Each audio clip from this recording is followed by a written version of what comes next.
Everybody loves the Gospels, okay? Go to Scripture. What's your favorite part of Scripture? The Gospels. Why? Well, they talk about Jesus, okay? I got no problems with that. I mean, the Gospels are great because they talk about Jesus. And we all know that Jesus is the critical linchpin to how we understand the Old Testament. And Jesus is what we're about. What are the implications of Jesus' life? What does it mean that He died and resurrected? These are critical questions. And the Gospels are the place where we begin to really get at this. The Gospels are the place where we get that account of Jesus. So we begin to understand this guy that really drives our faith and really defines our faith. Now, so I totally get it. I totally get it when people say, oh yeah, the Gospels are great, that's my favorite part of the book. But usually what happens is, well, how do you understand the Gospels? Well, I read it. Well, what do you mean you read it? Well, I sit down and read it. They're about Jesus, and so I just go from there. Which is good, again, admirable, but as you'll see here, there are a couple points that we need to realize. Now, there's not going to be a ton of points here, but I do think that the points that I'm going to give to you will potentially revolutionize the way that you sit down and read and understand these Gospels. Because it's very, very important that we get kind of a fundamental idea of what these Gospels were. Now, a very influential couple of scholars, Gordon Fee and Douglas Stewart, which are associated and very widely known, argue that the Gospels are a particular genre.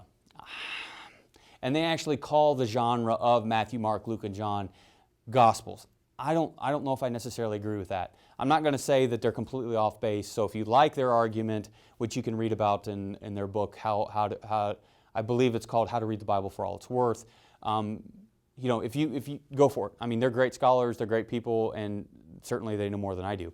But I actually am going to kind of move away from that because I don't think gospel is an appropriate classification as a genre. Gospel literally means good news. That's what it means. The Gospels, rather, I would argue, are a type of historiographic text. So the main genre, if you will, historiography, which literally means history writing. Okay, so it's history writing. Okay. This is kind of a broad categorization under which there are particular strands, and what I'm going to suggest to you that the Gospels represent certain dimensions, certain elements within that larger classification of genre. More specifically, I'm going to actually present and offer to you the suggestion that Matthew, Mark, and John are biographies.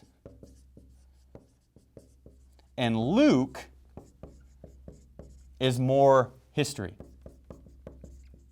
Okay? Why do you say that? Well, biographies, by definition, are a type of historiographic text. I mean, biographies are story, I don't want to say stories, they're accounts of people. And Matthew, Mark, Luke, and John are accounts of Jesus Christ. That's who they are. Now, Luke is also an account of Jesus Christ, but there's something more going on. Remember, Luke is intimately associated with the book of Acts. It's written by the same dude. I mean, just read the beginning verses of Luke, fast forward to the beginning verses of Acts, and you're going to find they're written by the same dude. Volume 1 is Luke, Volume 2 is Acts. So Luke, while it's about Jesus, its larger overall purpose has more to do with the beginnings and the development of the kingdom of God. So it's not just necessarily on Jesus. Jesus is a very, very important part of that account because it takes up volume 1, but we also have to remember that there's volume 2, and Acts is about the church. So that's one of the major reasons why I'm going to suggest to you that Luke is a little bit different. Okay? Matthew, Mark, Luke, and John are biographies. Okay? That's what they're about. They're about Jesus, and they're about understanding Jesus. So just as we write biographies about the great historical figures of our time in order to understand the person and understand the historical influences that bore upon us, why did they take the stands they do? What are the influences? What are the implications of their stands and those types of things?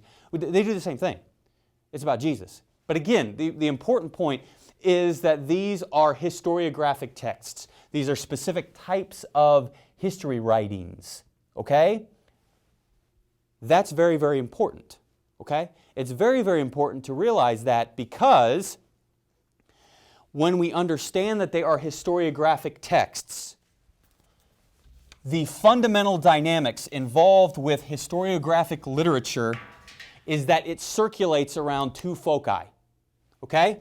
There is a systematic interest and there is an antiquarian interest. It wants to know what happened in the past. Its concern is to tell you what happened, but yet it is not robotic. It also wants to communicate to you a certain point or points.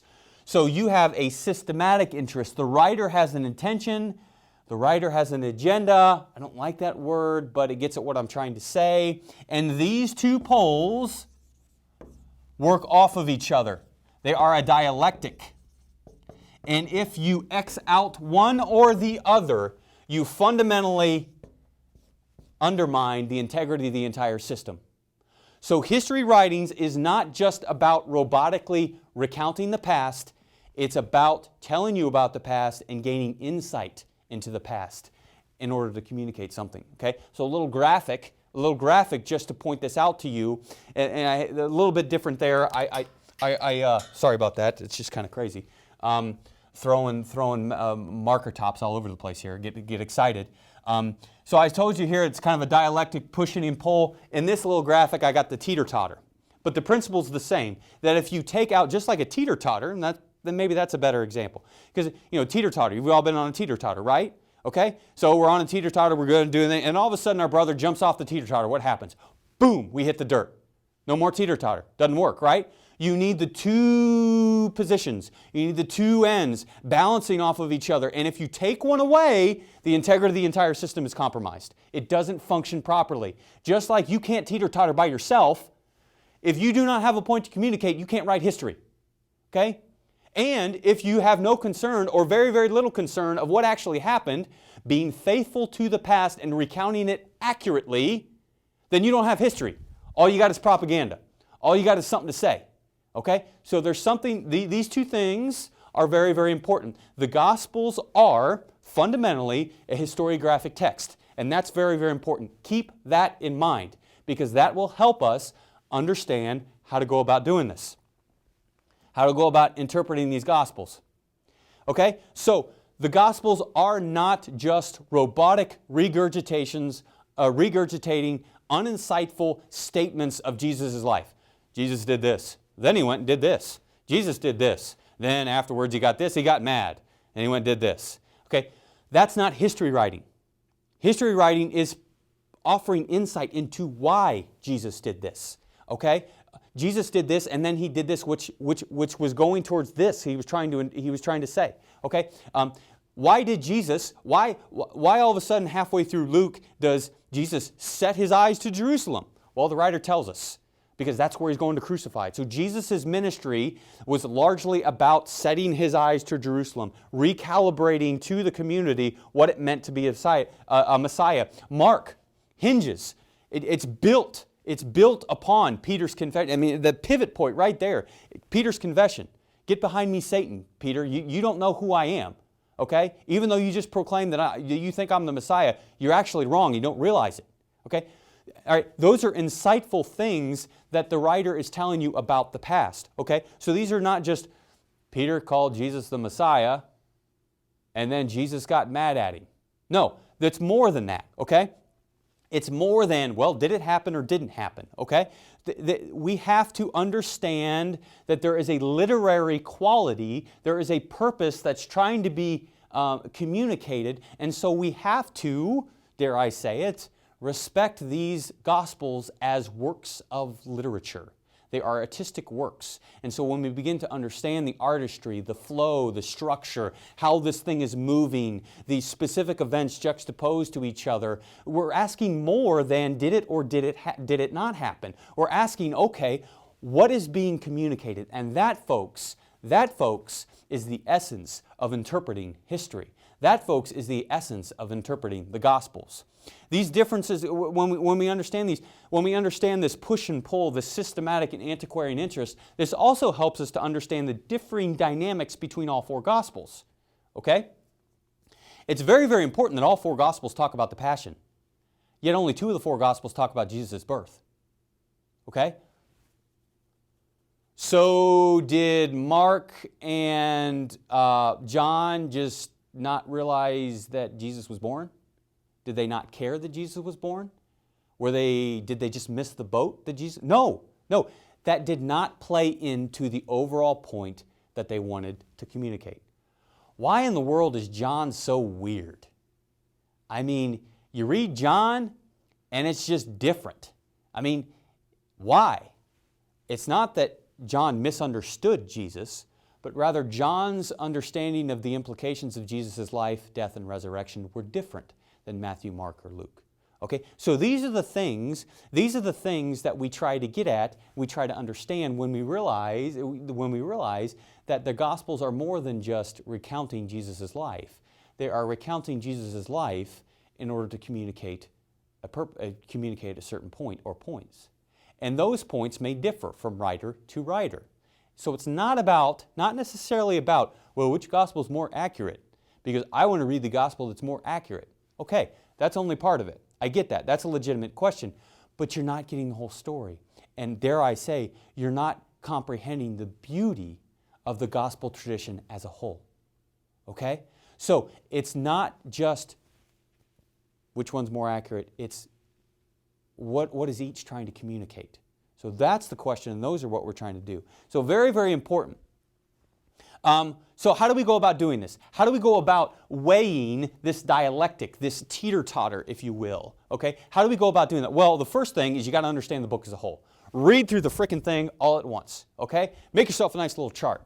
Front to back. Read through quickly. What are the most important points that are going on? What's the overall, what is the emphases? What are the things that just jump up and scream at you when you read through it? Yeah, we can all pick out the minute details. We can all read and reread Mark chapter 4, verses 34 through 37. I don't even know if that really exists, to be quite honest with you. I just made that up off the top of my head. We can all reread. My point is we can all read in detail small pericopes. No, you want to start from the beginning, go to the end, read through quickly, and what is screaming at you? What is just grabbing your shirt collar, shaking you, and saying, pay attention to me? Okay, that's where we want to start, because that's going to give us an idea of the whole. And knowing where this thing is going is a lot. It has so much to do with this systematic interest. It has so much to do with trying to understand what this guy's trying to communicate. Okay, so that's where we want to start. The other aspect that we need to consider is know the history of the author. John, one of the reasons why John's kind of so weird is because he seems to be latest out of all the Gospels, and he seems to be addressing the fledgling Gnostic ideas. So we see this Jesus who's just portrayed a little bit differently. So John is writing to a different audience. That's the word I'm looking for, audience. And Mark is totally different. Mark's probably the earliest, dealing with the issues of what has been, and his intention is really kind of teasing out, what is this whole crucifixion thing? What's the purpose of that? How do we begin to understand this concept of Jesus as the Son of God? So there are different intentions. So if you know what the author is writing as best as possible, we're not going to know everything, but as best as possible, that'll go a long way as well. Consider the testimony of other Gospels as well. Just like when we sit down and we want to compare the creation accounts of Genesis 1 and 2 with the Mesopotamian pagan creation accounts in order to understand the specific nuances and the specific points of communication within that Israelite creation narrative, we're going to do the same thing. It's a little mini comparative analysis. So, what are the differences between Mark's account of this parable and Luke and Matthew's account of this parable? And those differences, in consideration of also the similarities, will give us a better understanding of what exactly is going on here. So you don't necessarily want to read each gospel in isolation from each other. Remember, they're a totality of witness. It's a totality of a witness about Jesus. We have 4 voices talking about the same dude. Okay, they're all going to emphasize a little bit different, and when we take them all together, we understand the nuances of each, and we understand the beauty of the whole. Okay. Consider what the passage tells us about Jesus. As I mentioned at the very beginning, these are about Jesus. They're about explaining Jesus. They're about telling us why He was important and why we should care and build the building and put the building blocks of our faith on this man's shoulders. Why should we stand on this man's shoulders? Why should we get in His boat? Fundamentally, that's what these books are trying to tell us. So we always have to go back to Jesus. What are the implications for understanding who Jesus was and what He represented and the revolutionariness of His ministry? Okay? And another kind of a tidbit, we need to understand the interaction between the teachings of Jesus and the narratives about Him. There are times in the Gospels where Jesus teaches. I mean, the most obvious example is the Sermon on the Mount. That's chapters thrown in at the beginning of Matthew where Jesus is talking. That's what it is. But then all of a sudden we see stories about Jesus. We have to understand the interactions. We have to understand the interactions of these kind of dynamics. And that actually brings us back to the Fee and Stewart. One of the reasons why they call the genre, they call the Gospels a genre, and they use gospel as a genre classification, is because you have this collaboration of teachings, stories, parables, all these kind of little nuggets. And so what they do is they just kind of lump it, and we're just going to call it a gospel. Okay, so I understand what they're getting at, like I said at the very beginning. If you want to go on and go down that road, no criticism here. So, that's good. But that's the reason why. We have to understand that the narratives, though, largely speak about the kingdom. Okay? And the teachings are the exhortations that should define our lives as a member of the community. Okay? So the teachings get at the exhortations, they get at the advice, if you will, on how you as a Christian should order your life. Okay? Jesus talks about His teachings about tithing. You as a Christian, it's not about 10%. No, it's about what can you afford, what do you give wholeheartedly, and what does it say about your priorities. Okay, that's what that is about. And the narratives about Jesus give us an insight on the kingdom, on the kingdom as a whole. And so those are some of the important dynamics. That interaction goes on and on and on. So that's really the essence of the gospel. Again, so much of it. If we can get our minds wrapped along this whole dialectic, if we can just fundamentally, not only will this give us insight into the Gospels, but it'll also give us a heck of a lot of insight into those historical works in the Old Testament.